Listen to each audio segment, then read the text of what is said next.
તો ગુજરાત ભાજપ પ્રમુખે આમ આદમી પાર્ટી પર પ્રહાર કર્યા। જગદીશભાઈ વિશ્વકર્માએ આપને જુઠ્ઠી પાર્ટી ગણાવી। પંજાબની પ્રજાના પૈસે આપ નેતાઓ માર્કેટિંગ કરે છે। પંજાબની જનતા આમ આદમી પાર્ટીથી ત્રાહિમામ પોકારી ઉઠી હોવાનું જગદીશભાઈ વિશ્વકર્માએ નિવેદન આપ્યું। સાથે જ કહ્યું કે ગુજરાતની જનતા આપના નેતાઓને સારી રીતે ઓળખે છે।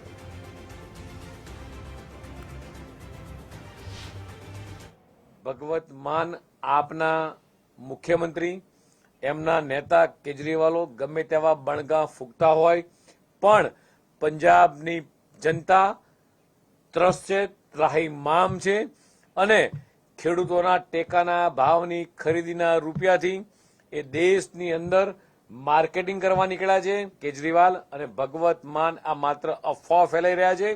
પંજાબના પૈસા, ગરીબોના, ખેડૂતોના પૈસા એ અન્ય રાજ્યની અંદર માત્ર ચૂંટણી પ્રચારને ભ્રામકતા માટે આ ફેલાઈ રહ્યા છે।